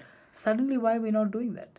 Suddenly, we want our kids to be stuck inside the house all the time on electronic gadgets, and then we crib about their immunity going down. If they're not able to interact with germs and bacteria, how the hell will their immunity be high? During COVID, I was really shocked. Like, there were kids who would go out after a few days and then get every possible infection and come back home. Like, they'll go and play with the mud for 5 minutes and then they'll have, like, jaundice. just unheard of things, right? And I'm just like, what are we doing to our kids today? Just walling them through. Yeah. And when we talk about, there are a lot of notions and perceptions that we've sort of spoken and got an idea of. There is one thing that's for certain, is for someone from the straight world to accept a certain way of the community's thinking will take time, Obvious. right? But do you think somewhere the community can be playing more, I would say not empathetic, but play a little more advocate of Completely agree with you, and I said this earlier in this conversation. I am part of that small group of people who think that is my responsibility. I wish there are more people like me who believe that advocacy is my role and not the role of the straight people. See, in this itself, I'm making the difference, straight, queer, because we have to. There is no other choice. I used to run an organization which is still active, but I don't do anything because I'm lazy as fuck. It's called Kwame, which is Queer Arts Movement India. And for a long time, for almost 10 years, we did events which were driven towards this. Basically saying, hey, here we are, queer community. We'll show you our trials and tribulations, our attempts at loves, our heartbreak as it is. We'll show everything to you through art. And at the end of it, all I want you to realize is we're the same. Not that we're different. I might be loving a man, the other person might be liking a trans woman, whatever, but the basic emotions are the same. Heartbreak is the same, jealousy is the same. And the moment you realize you're the same, then you're like, why the hell do we have so many So much differences? of, yeah. And so we did a lot of these events and they were very, very successful. But the problem is it has to be a bigger movement. And while this movement is happening, let's also remember there's the younger generation that feels super privileged. That is like, no, I want everything to be given to me on a platter. I want everyone to accept me as I am and understand things without any explanation. These two worlds will clash. And they are going to clash till we find a middle ground. That middle ground is going to take a while, Yes. because I know the privileged kids today, for them everything is easy and stuff, so they don't believe in working the runs and stuff. So we were talking about the DNI scores of corporates as well, right? Now, when I was talking to some of the people that I want to do this for the community so people can get educated about it, they had this notion that, someone from the community, of course, who was interning with me long back, they were like, oh, we don't want to be used for your content and stuff. Now, my purpose was to educate people. Like, so you have like a civil way of behaving in society, not look like, say, for example, if you went to a certain bar in Brigade, I don't want to take the mention the name, on Residency Road, every No. Saturday, we have to do something with this. That's why I'm not mentioning the name. So every Saturday you would see certain things and people are like, bro, what the fuck are they doing? There's no civil behavior. So all these things, so there needs to be a way of speaking to someone. Because I know when two people are in love and you're not able to openly communicate about it, you will tend to have a very overwhelming feeling, and sometimes it pours out in public space as well. So when you talk about this, you tend to let people get educated as well.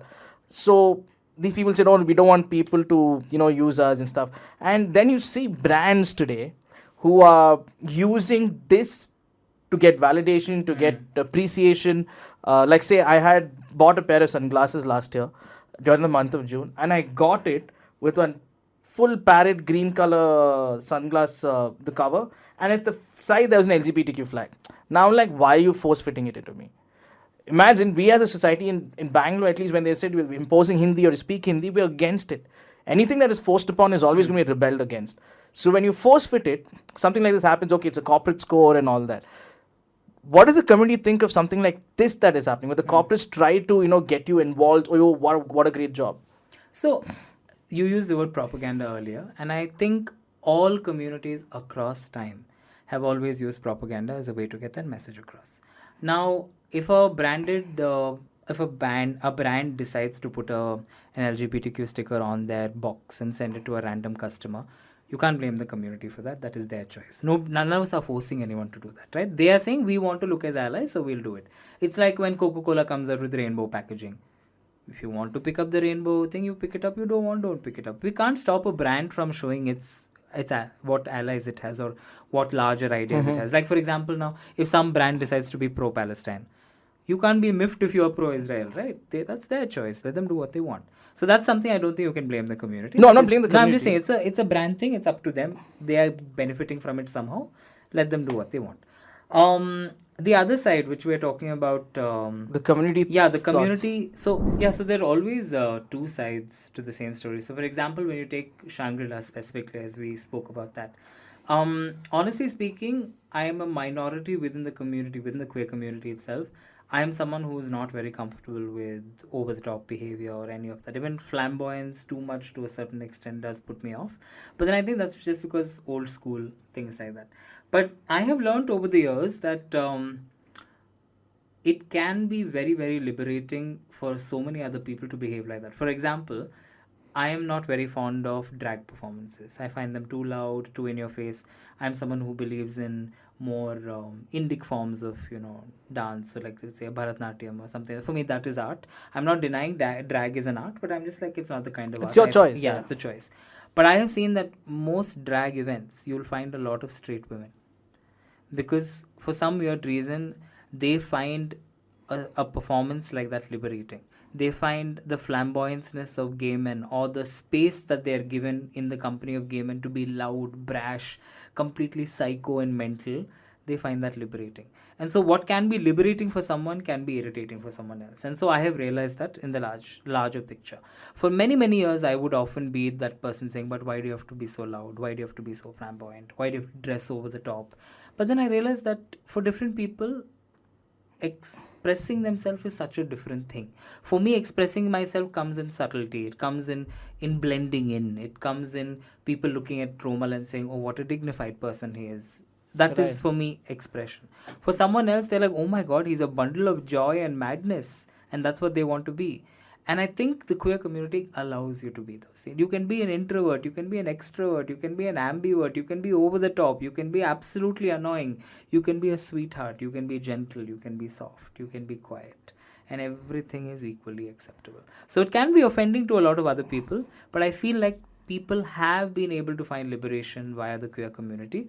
And I think the largest straight community also has been able to do that. Like, for example, how a lot of straight guys find it amazing to chill out with lesbian women, because often more than not lesbian women will get you and your sports things better than another straight man. So there are different ways of expression and there are different ways of identifying and associating. I think the liberation part that you mentioned, I think people are receptive in both worlds. I'm sorry to say the both worlds because we're talking about it in such context, and there will never be, what do you say? You can't please the entire world with what you're going to be doing. There will always be, pot shots thrown at you. There will always be people who don't like what you do, but you're not living for them. I think you're living for who you So are. also it comes to places like Chinlo. I mean, nothing against them. They've been a supporter of the community for years. Chinlung also thrives from this because while there might be 20 people who are like, oh my god, that queer kid is overdoing it, there are 40 other men leering at that kid and going like, he's super hot. So you benefit. The reason why they are supportive of the community is they have been benefiting off the community for years and years. Otherwise, they're not going to chuma open Correct. their doors. Totally. Right? There are very few groups in the city that are supportive of us because they want to stand for a cause. That could be like a Koshis or something. I don't know if you remember this amazing pub called Humming Tree. Yeah. Humming Tree used to be open to queer people because we gave them so much money. We used to be the ones who filled their doors from the day they opened, right? And I don't think it should be based on a space being open to a certain kind. I think it's open to everybody is what I there feel. are many spaces that are not, and we have fought. Believe me, I personally have threatened places where I'm just like, you cannot restrict entry to. Within the queer community, we've had problems. Like at one point in time, there used to be party organizers who would write on their party posters, "No femmes, no sissies, no trans." Okay. And the party is meant for queer people. So we've had that kind of hatred within the community and we've had to fight it, and sometimes brute force, sometimes bullying, sometimes all kinds of things. But if equality is what you're trying to achieve, then if you're using horrible ways to do it, sometimes it Yeah, just I mean, happens. if you're all doing the separate movement, Yeah. then you're not going to achieve your larger Exactly. purpose. So largely we've realized that while yes, there are, and believe me, and I often want to tell this to straight people, you're not the only ones who feel like that when you feel overwhelmed by the queer community. There are queer people who are also overwhelmed, but there are also straight people who love the fact that the queer community is so loud and in your face, because in the shadow of that loudness they get to be themselves. Especially women. You can ask any woman who knows the queer community, they feel safest to party with gay men. Because imagine being at a party, dressing however you want, dancing however you want, and not having a single man coming up and feeling you up or trying to get you into bed. it can be a very, very refreshing night. Not saying they want that It's all a the time. hardcore fact, and Yeah. there's no shying away from And that. I'm not saying they want that every time. I'm not saying women are going to come and party with gay men all the time. There are going to be days when they want to be a piece of There are meat. times when we need our spaces to liberate Yeah. ourselves, and I think The same woman who wants to come and party with a gay man and feel absolutely free, 5 weeks down the line wants to go to a straight party and feel like a piece of meat and get the attention of men. And they're allowed to do that. They're allowed to choose when they want to be what they want to be. And I think because queer community gives you that space, in many ways we're helping that process of liberation. in this thought that you mentioned, this is a notion or a belief a lot of people have, that when straight guys make friends with gay people, sometimes they do this so that you can introduce them to the straight women It's that you're very friends with. true. Gay men have the best women friends, and believe me, if a gay man has a woman as a friend, you know she's a kick-ass woman. You know she's open-minded, she's liberal, she's probably going to be lots of fun, because that's the kind of mentality. So it's actually a very, very good tip. Straight men, when they want to meet fun girls, meet them through gay men. Hi, Romal, I'm looking Yes. I'll introduce you to all my friends. So it's all about that. It's actually a very good tactic, and I think people should do that more often. I've just started mine. But one last thing that I'll ask you is a lot of people from the community have gone on to become great influencers on the gram, life. But on the gram, there is positivity, there's negative, there's a lot of toxicity, there's both worlds, right? Sometimes I feel people who are at that influential level are sending a narrative of hate against the straight world. I understand there are comments. That's also because both sides of the world get backlash of comments. If a Virat Kohli is not let go of, then who are we like regular people? So when you look at this, do you think it is right for the person who's an influential level to spread hate like that? So I feel like at this point I'm going to become a kamikaze gay activist, and I'm going to say, shut down the straight haters, we'll shut down the gay haters. As simple as that. Because for every one queer person out there talking shit about the straight community, there are 400 straight people out there calling us the worst things on planet Earth. And if we're not able to control that, then there should not be an impetus on controlling this. We can always be the good guy. We've tried to do it. We've always been the like, no, you don't pick a fight. No, you don't offend. We've done it for years and it's not benefited us in any way. So now we're reaching the point where like, you think we can't offend, we will also offend. I know it's a terribly childish way to behave, but I think in 2024 we need to explain to the straight world that, hey, we're all not sissies and vulnerable and scared of you. There are a lot of us who can also beat the shit out of you. And it's about time you realize that you being straight and me being gay does not mean you are superior or physically stronger or anything. We are not all losers. Some of us are vulnerable, therefore we allow you to treat us like losers, but we're all not losers.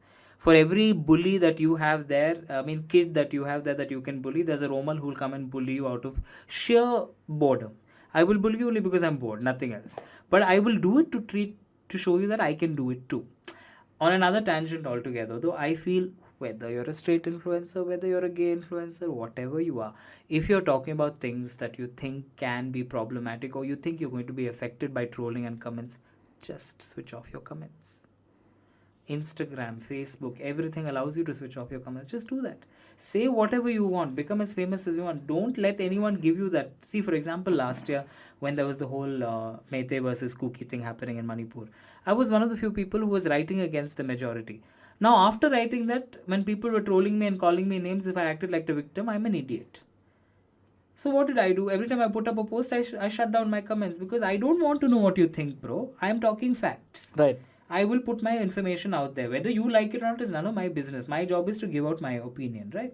Similarly, when you're talking about problematic things, their response should not matter to you in any way. If it does matter to you because you're a slightly vulnerable person, please switch off your comments. Simple.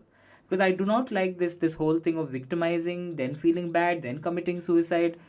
It's an unnecessary game. Everyone loves to be in the limelight. There is enough limelight in the world for everyone. So just go there, occupy your And limelight. it's not just the comments are not just for the people from the community, but it also is people from Anyone. everywhere. Because there are idiots who have nothing else to do in life who will throw shade at See, you. the other way also happens. There are a lot of homophobic content creators who get trolled by queer people. Correct. Are they sitting and crying there that gay people called me a mother? He's like, मेरी algorithm चल रही है, चलने Yeah, दो. they just don't care. So But you for want me, the same thing. the actual question that I asked you in terms of this, I'll just elaborate it. I spoke about this in one of my other podcasts, but it'll be even great to get an insight from your point of view. There was this one particular creator, very big trans creator. So she had put up this post or a story, what is freedom to you? And a lot of the people responded. I'm sure the person right now, the person sitting on about, I think, 600,000 followers. But even then, I'm guessing 230,000 followers, so 230, 300,000 followers, right? You are bound to have multiple kinds of responses. Yeah. But the only ones that were highlighted were people talking about breaking away from their marriages, people talking about women especially running away from their homes, women, predominantly just marriages and running away from their homes. Now, I'm sure there have been a lot of other people. Your question was based on freedom, which is very general. But your answers that you're showing out to people is like you're sending out a message. Women have been free from a lot of things. Women have been empowered from the times that we come from. But for you to send this out, it sends a different narrative out to not just the people who follow you, but also the content that's being consumed by people. Do you think that would be something like right in its sense in what the person's doing? I feel in 2024, even now, patriarchy still runs rife across the world, and there's not enough that we are doing as a woke, mature society to kind of diminish the evils that are done to women across the world. And I don't say this just for India. Open a newspaper. A lot of us stopped reading newspapers, and I encourage people to read newspapers, even if for nothing else, to remember how terribly and shitty the world is. Open the crime page and just see the amount of wife burnings, murders, mother-in-laws pouring kerosene, all of this happening in 2024, people poisoning each other, beating the shit out of daughter-in-laws. The world is not a safe space for women. So I know you're coming from a very safe space. You're coming from a space where you're saying, why only focus on that? My thing is just the opposite. I'm not supporting your content creator, but I'm saying in today's world, I feel like we have all learned to turn an eye away from rape, from marital abuse, from all of these things, because it's a tough thing to deal with. On a daily basis, I don't want to be reminded. It's exhausting. Yeah, I don't want to be reminded that a 3-year-old girl is being raped by her uncle. I don't. But it's the reality of the situation today. We're still talking about a Tamil Nadu where caste marriages, where the husband and wife are being killed because of different caste. We're still talking about Dalits being badly treated across the country. Till we remember that this is the reality of India today. It may not be the reality in Bangalore, Delhi, Mumbai and Chennai and Calcutta, but it is the reality in many other places. If social media is being used to draw attention to that, good. It's okay. It may make you feel bad. It may make you feel uncomfortable. But social media is not out there to only give you goodness. If you only want goodness, then only follow those people. Follow videos of puppy dogs and cats. No, it's not based on that. I'll tell you the reason being because a lot of men today, urban men today, are suppressed to even say anything. Like, in a way, there's so much of hatred spewed from the feminist point of view, from feminism point of view, from this as well. I've heard this many times, and I'm sorry, but this is something where I don't think we see eye to eye. However much hatred is spewed by feminism, in comparison to a ratio of the amount of atrocities committed against women, it is nothing. Because the voices fighting for women is only some 20%. The amount of atrocities being done is some 60-70%. And that remaining percent is silent, right? Men today are having problems with being called out because they're being called out and they've never been called out. And sadly, every man does not know how to take generalization. Someone else is burning his wife. Someone else is criticizing him, saying men all suck, and you take it personally. That is a problem on you. Not on you, but I'm just saying generally on men. If you're going to take everything personally, every attack to a man personally, there is something flawed in you for you not being able to understand that this is a generalization. When people are criticizing men for dowry burning, you haven't dowry burnt. It's not a criticism of you. It's a criticism of a person who burned for dowry. Similarly, if they say all men are chutias, they're talking about men who have been chutias. They're not saying that you specifically are a chutia. If they're saying that all men treat their wives like that, you are not a part of that all. It is a generalization all. Like, for example, if I say all jocks are generally homophobic. Clearly not all jocks are homophobic, but a large number of them are homophobic, right? So every jock, if they take personal offense to that, it makes no sense. So feminism is here to change the world. I am not someone who's like a flag-bearing feminist. I love feminism as an idea. But I'm saying till we are able to achieve that equality, till we are able to say that women are not being mistreated, and we're able to say that women are on the same level as men in this country, till we're able to say that a girl can walk at 1:30 in the night in the middle of Shivaji Nagar and not be worried for her life. You'll have people on Shivajinagar question you Oh, yeah, now. I'm still saying it doesn't matter. They might. I work in Shivajinagar. Any of these bros who want to question me, I work there. It's not a safe place in the middle of the night. It's not a safe place for a good-looking guy. So chill. Forget about a woman. So cities have become dangerous. Of course, the Bangalore of the past is a different thing. You could walk anywhere you want. Today, you can walk on MG Road in the middle of the night, and people are going to think you're a sex worker and try to pick you up. Was that our childhood? Have you ever been picked up? But today you might be, because you'll be walking in the middle of the night and they'll be like, he's a male sex worker. That's the way we've changed as a country. Till we are safe on our streets, till we are safe in our houses, till our husbands don't want to beat the shit out of us, till people don't want to burn us because they want dowry, till people don't think that the female child is a burden and not a blessing. We can't take offense to these things, and we can't have men going like, yeah, but I feel attacked. Not all men. Yes, bro, not all men. But if you're the good ones, then have the maturity to understand this is not about you, and this is about your brother who's talking to you normally about dowry. How many of us talk to our friends who've taken dowry and make them feel shame about it? It's a bloody crime in this country. Most of our friends are still taking dowry. Do we ever shame them for it? We don't. We've made peace with it. How many of us are calling out our friends for their toxic behavior with their girlfriends? How many of us are calling out our best male friends who sometimes raise their hand against their girlfriends or wives or children? We want to be in an extremely developed country, but we're not taking the onus there. But the moment someone criticizes us, again, we're all like, oh, up in arms, no, no, not all, not all. It's not just about like that, but like, for example, you're saying, I believe a man and woman can never be with each other or cannot live without each other as well. I mean, All humans can live on their own. yeah, But yeah, forget but man, woman. but the thing at the end of the day, it comes down to, when the world is made of love and the society also wants to look at more of compassion and empathy, uh, towards a point when you point your fingers at someone, like say, hey, a bunch of these fucking LGBTQ choots, all a bunch of assholes. If I look at Muslims and say something, I am not talking about everybody, but I'm putting into a certain community. Now, for example, if I say all the people who are doing wheelies on the streets are all these Muslim people, so I'm targeting a community. Now everybody's going to take offense to it. We're living in a world where the pinch is going to hurt everybody as soon as that action is done. But when certain things are said with a lot of malice against a certain community or a certain kind of people, it will tend to prick some people. So, my answer to that is, people in the straight world are still tender about these things because you've not faced that much criticism. In a gay world, I'm able to talk about this and say, be the bigger man, because we've always been criticized. As I told you, I grew up around people constantly blaming me for everything and calling me the biggest sinner on planet Earth. So, this kind of criticism is nothing new for me. Just because they say all homosexual people are pedophiles, does that make me a pedophile? No. So I'm able to make that difference. I'm not going to go and fight with them and be like, no, you be woke, bro, you say the right thing. I'd rather work with that person and be like, why do you think they're all pedophiles? That makes more sense. Similarly, when you take the majority, I'm very happy you brought up the Muslim thing. Now everyone says all Muslims are terrorists. Are all Muslims sitting and crying about it? They've made peace with the fact that they're all not terrorists. They know that it's just a generalization. When there is so much hatred out there, you tend to take what is sensible, what is not sensible.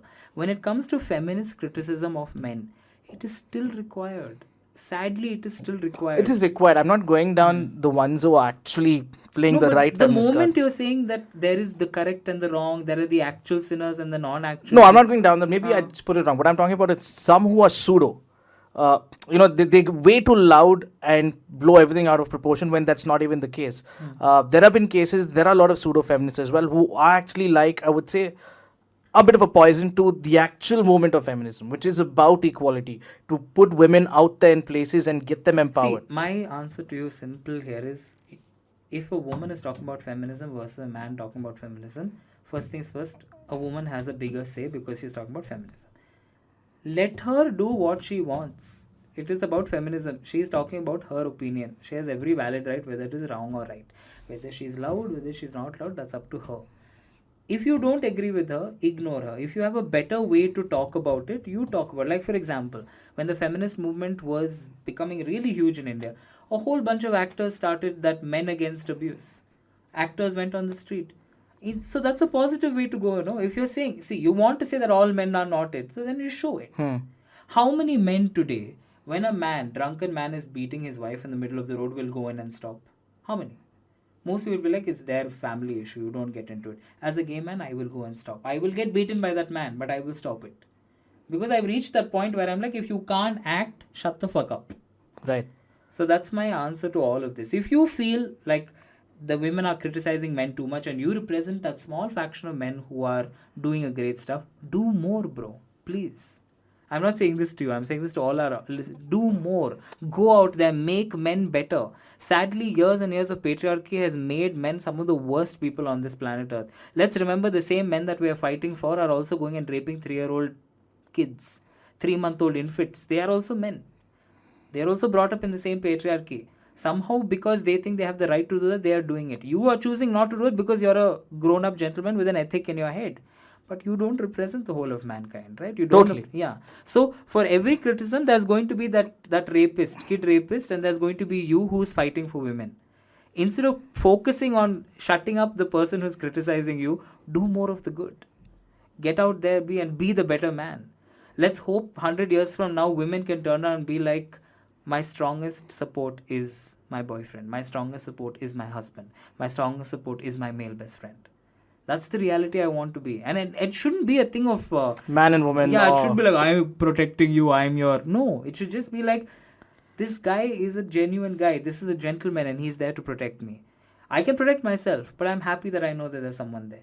That's the future that I want, where both the genders are equal, both the sexes are equal, not both the genders, the multiple Thank genders. you. Yeah. Multiple genders and all the sexes, whatever. But yeah, I want everyone to be equal. It's an ideal world. We can only hope and pray. I keep saying that. Nothing because holding us back from hoping, though. because I believe these are things that are hard to achieve as a human race. But we're not trying. That's Of course, because everyone's too busy in their own lives No, with but their own I get patterns. personally angry with, and I'm using this podcast to talk about it. I get personally angry with a lot of straight men and gay men who constantly criticize any criticism against them but do fucking zilch. You are not able to control your best friend from beating his girlfriend. What the fuck are you talking about? You think you are crossing your limits if you can tell someone to treat his mother better. What the fuck are you talking about feminism, bro? At least they are going out of the way and doing something. What are you doing? That's my question to everyone. Because I hear this all the time. I'm like, your best friend is acting like his mother is his servant. You're not able to sort that shit out. And you want to shut someone else who's trying to save someone else. Like, what the hell is wrong with you? Or you're busy fighting as feminism and you're treating your maid badly just because she's a woman. But that also stems up from the spaces that they come from, where the woman in their house itself is a starter. So that's my point. So before criticizing anything to do with feminism, realize that is what they're criticizing. They're criticizing the fact that you think someone has to open your shoes when you go to the house. That you need to be given water in tumblers, like you can't go and bloody fill it out of a filter. That's how much patriarchy is in India. So what are we talking about when it comes here? It is hard. Like, when I was talking to someone earlier as well, they also said it stems off from the higher woman in that house, like the mother-in-law. Yeah. So I think the conversation should be going back to that. That at the end of the day, we're still in a society where women are treated really badly. And right now, even though it's 2024, whatever a feminist might be doing, you can call her feminazi, you can call her whatever. I'm like, we need it all. We need to be constantly reminded what a pathetic gender inequality we have in this world, because it's gone into everything. It's gone into bloody everything, and we've just taken it and we're just like going along with it. We're not really questioning ourselves, and we have to somewhere stop it. It has to stop somewhere. These are topics that are going to be discussed only, when there's a platform of sorts. Absolutely. Because in a regular family of sorts, these are topics that are not come to discussion, but more into action by the man and the woman. And you very rightfully point out, you said sometimes women are the ones who are doing this to other women. So true. Imagine when you are victims of patriarchy yourself and then you propagate it. Yeah. Like, that's how pathetic it is. So that's what I see, everyone's lives are so busy. So the ones who actually talk about it are living in a world that they built for themselves. Like, say, I would say there are some bunch of people I met in Goa. They're doing well for themselves, just, working from home. They're living in that sort of an environment. But the ones who have to run a family, for them, this is not a matter of concern. For them, it's about, my wife is doing well. I need to make sure she does well, and she makes sure that I do well. Our kids are there. So the family is like the priority. Or maybe for another person, it'll be like, my family with my brothers and my sisters, that's my priority. So everyone's got the priorities sorted. I So this agree. thought of, being, for them, their house is like the main place of improvement. Going out But in the they're society. not improving. That's the point. My point is, the moment you criticize the structures that be, people are immediately getting threatened. Everyone wants the status quo to continue. That's the problem. If we were all solving problems in our houses, none of us would have had mothers who got beaten by our fathers. None of us would have had women who were raped. None of us would have had sisters who were treated badly by their husbands. None of us would have had people, female relatives, who were treated like maids. If the world was what it was, But that's what I'm saying. That we are an evolving society, especially in are we India. though? When it comes to I'm women, saying are we? a lot, like because over time, I know for a fact in my household as well. When my cousins come, not just me, even my other cousin brothers as well, they always make the girls come and serve every one of us. I said no, we can Stop. go serve ourselves. See, that's what I want. Right? When people do that is when change happens. Yeah. When you stand up, when you know it's going to cause discomfort, but you still want to do the right thing, that is what will make change. So I'm saying these are the things that I'm not just speaking because I'm putting that into action, No, but I'm also very there are a lot happy of you did. people that are doing this. See, but that's a very small thing. Small thing. And But you what can I'm saying still is do there are a it. lot of people who are doing this. Yeah. So when That is enough. this You sort of a start thing there. that comes in, we're always evolving as a society. It's taken us years to be from ape men to human beings as a total. I completely agree with you. So that's why I'm saying at this point, when we're still stuck here, we're still fighting with people saying women are not to be used as servants, we really shouldn't be questioning feminists. I'm not questioning, Or or rather, their- we are not No, questioning. I'm saying or their loudness or their brashness or whatever. We shouldn't be questioning simply because at least they are raising their voices. At least they're taking that time out and calling out these situations. Right? Calling out the real situations, definite yes. Okay. That we shouldn't be the judges of. No, I'm saying there are situations that happen over time. Like, say, for example, like these fake dowry cases, and in the name of feminism, there are people who have done this. So See, these that are is yeah. True, I agree with you. There's a fact that I'll tell you which you'll find very funny. The most common article that was used to put against a husband in rape cases, in domestic cases, was 377. And it was always used because it was a non-bailable offense. So believe me, it's connected to all of us in many, many ways. But my point is, even I'm not criticizing that. I can go and be like, "Oh, all these bloody women using 377," but I'm not doing that. I'm like, bro, at least they got freedom because of that. Even if they had to call their husband, someone who was doing anal sex Pervert with them, and or whatever. pervert or a gay man, they got freedom. For me, I'm still okay. Even if my community got offended, a woman found freedom because of that, I'm okay. This is where we agree to disagree in a few things. I'm not Yeah. saying everything. Not because I think from a very short. Because today these words like bigoted and chauvinist are like very hard hitting at men. Although most men are not the way that they're I portrayed don't out to think you be. should say most. I think some. Most is taking it too far. Okay, Some. I'll agree with you on this Yeah. one. Some men. So that's why I'm saying, it tends to eat into someone's mental peace as well. And we need, with all that's going around, my only cry out is there's a lot going on as a society, as like a country of sorts. We are, biting each other on something very trivial, which can be worked out with a lot of talk and compassion. And the world runs on compassion as the biggest fuel. So if that is not being looked upon, and there's hate coming from one community, there's hate coming from another side of people. So all this is coming in, and then you're like, dude, where are we headed as a world? I think somewhere there needs to be a bit of a stopgap and relook at society as a whole, and few people can step in and do that. Influencers, of course, are the biggest people who can in today's world. And I don't know when we will reach, a peaceful co-living. I don't know, co-living is too hard for me to say, but peaceful society. Coexisting, no, not happening at all. So I think my response to that is something that anyone from a queer background will tell you.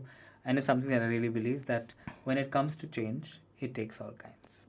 And I will not be the one to choose. Whether it's the right way, the wrong way, the good way, the bad way, the propaganda way, the non-propaganda way, the religious way, the left-leaning society way, the right-leaning society way, whatever the way, it takes all kinds. As long as it brings change, and if that change is beneficial for the whole of society, I'm for it. And that's what we all believe in. True. So Romal, thanks, man. Thank you so My much for pleasure, coming absolutely. by. And we agreed on a lot. We disagreed on a few as well. That's what That's humans how are, yeah. discussions. Healthy I wish society, yeah. we wish would be happening. And there's a lot that I learned from your point of views, Same and here. it's only going to be bettering my approach to the people from the community. I think every conversation and open, not debate, but conversation, I prefer the word conversation, exchange of ideas, always leaves both individuals better. Better. And you grow. So I've learned a lot from you. You've learned a lot from me, and I think that's what conversation is. We look forward to connect again. But Absolutely. happy Pride Month to you. Thank you so And, much. I Though look- our actual Pride is in November, but yeah, Take pride in wherever. yes, all through the year. But I'm going to trouble you. Hey, I want to meet some women. Yes, we shall do that. I shall take you partying soon. Done. Thanks, Romal. Absolute pleasure, man. Same Cheers. here, man. Bye.